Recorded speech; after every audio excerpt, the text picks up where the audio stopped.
Quick question. Which of the following is a good Chinese name? Well, let's see. Xiaoming?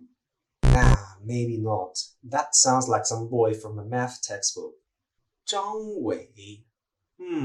Not bad, but definitely not special enough. Because obviously there are about 300,000 people in China with that name. Xiangjiao? Well, this is certainly special. But are you sure you want to use banana as your name? I guess it is indeed hard to find a good Chinese name, isn't it? Well, if this is what you are thinking, not anymore. Because in this video, you are about to see an ultimate manual for Chinese naming practices. So if you're looking for a Chinese name for yourself, for whatever reason, make sure you watch this before getting it. But before that, make sure you subscribe to my channel and turn on the notification to get reminders for new videos in the future. Now without further ado, let's get started. A Chinese name has two and only two components, a surname and a given name.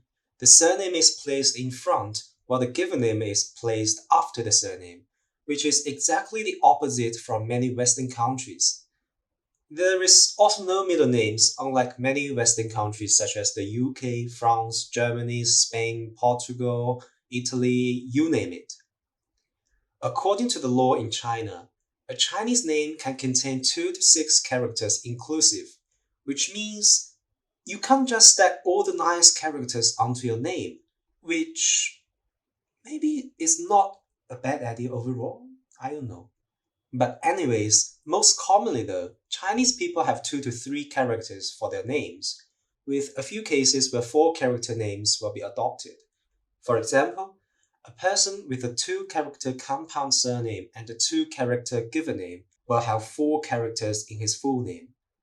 So, under most circumstances, I suggest you just pick a name with 2 or 3 characters unless you're absolutely sure you want to attract everyone's attention when you do self-introduction. Picking a Chinese surname is easy. Just search list of Chinese surnames in Google will give you most of the common surnames in China. Most of these are monosyllabic surnames, meaning they consist of a single character. Among them, the most widely seen surnames include Zhang, Wang, Li, Zhao, Liu, Lin, Chen, Yang, and so on.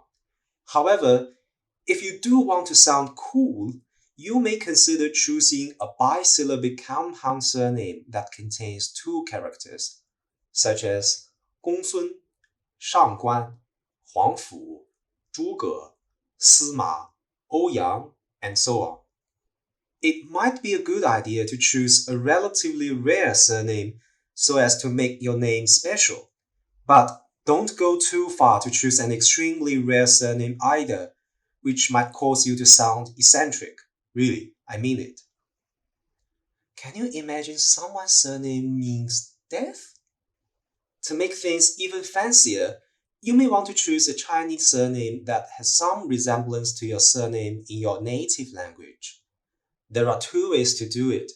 First, you can check if there is an official translation of your name in Chinese, and look up whether that translated name already contains a character that is also a surname in Chinese. For example, let's say your name is Robert Sugarman, which is transcribed into Chinese as 罗伯特舒格曼. Notice that the first syllables of your first and last names are transcribed as 罗 and 舒 respectively, both of which happen to be actual surnames in Chinese. So you can just conveniently pick one as your Chinese surname. Now, a hidden rule in Chinese translation is that when a Western surname gets translated into Chinese, we will try to transcribe the first syllable into some actual surname in Chinese as much as possible. So this method will work most of the time for you. The second way is that you can choose a Chinese surname that means the same thing as your surname in your native language. Again, if for example your last name is Sugarman, then maybe you want to consider this character, Tang, which is homophonous to another character, Tang, which means sugar in Chinese, which magically corresponds with your English surname. Another example, if your surname is Qin, then you may want to use Wang as your Chinese surname, as it also means king or prince in Chinese. Unlike in many other languages, in Chinese there are no fixed list of usable given names. Instead, usually one or two characters will be selected and combined together to form a person's given name. Now, you definitely should spare more deliberation on the choice of your Chinese given name, because in Chinese, people usually address each other either by the full name or by the given name. So, a nice given name will be important if you want to impress others, make them remember you really quick, or simply you just want to avoid sounding funny or disrespectful when other people call your name. Here are some good practices to adhere to when choosing a Chinese given name. Number 1. Use characters that imply a positive meaning.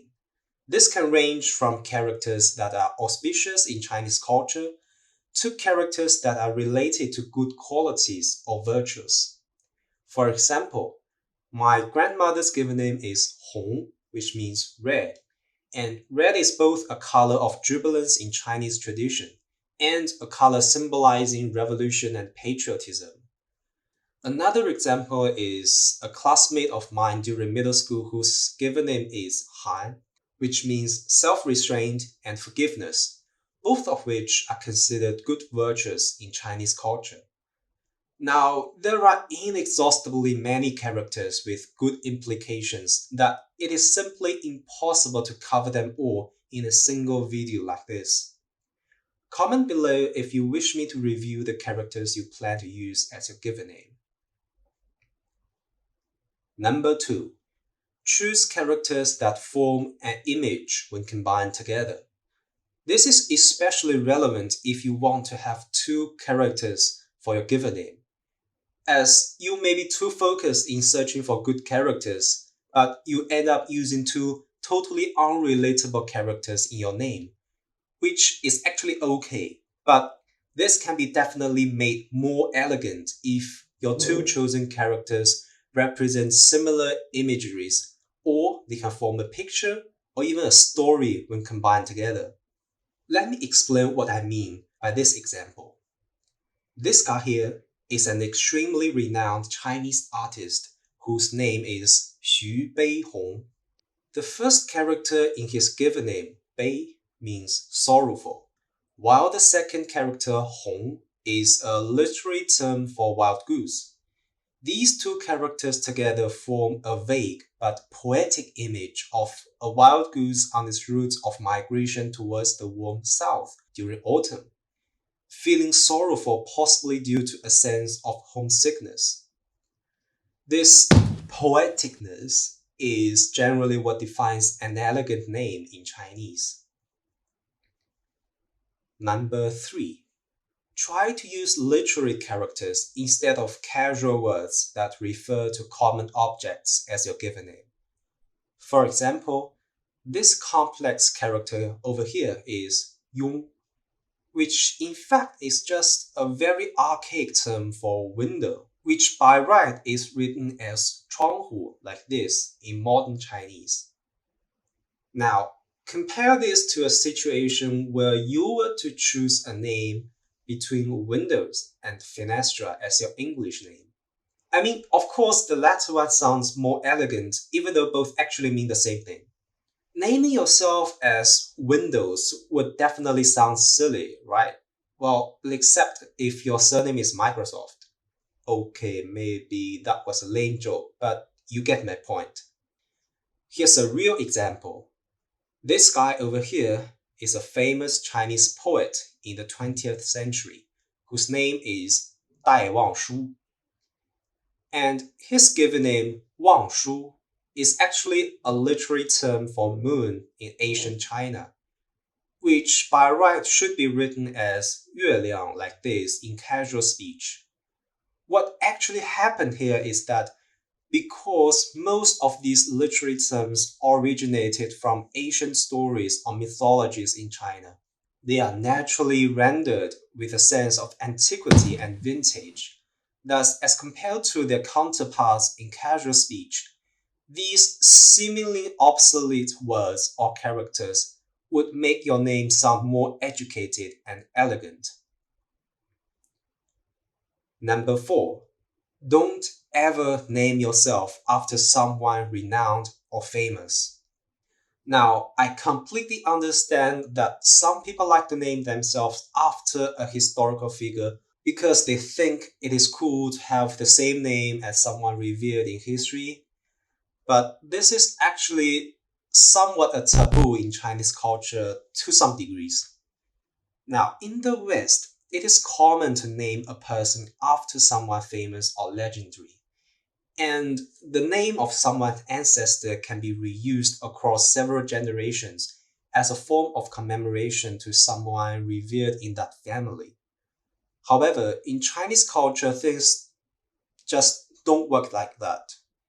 So, in Chinese culture, it is actually considered disrespectful to name someone after a revered person. So, as much as possible, you should avoid using names of historical figures as your own name. Congratulations! You have completed the tutorial manual for Chinese names for beginners. Now you should be fully prepared to start choosing your own Chinese name. Or at least you are now able to tell whether that Chinese name given by your best friend is legit or just a prank. Now, there are actually much more to the naming traditions in Chinese, but that will probably go beyond the scope of this video as much of that is tied closely to the history, literature, and as well as superstitions of ancient China. And this video is gonna take an eternity to finish if we are actually going to explore those and include them in this video. So if you guys are still interested to know more about how the naming traditions of Chinese have evolved throughout history, do comment below and I'll make another more detailed video on those topics. Lastly, don't forget to give this video a like if you find it helpful. And don't forget to subscribe and turn on notification so that you will know when there's a new video uploaded. See you!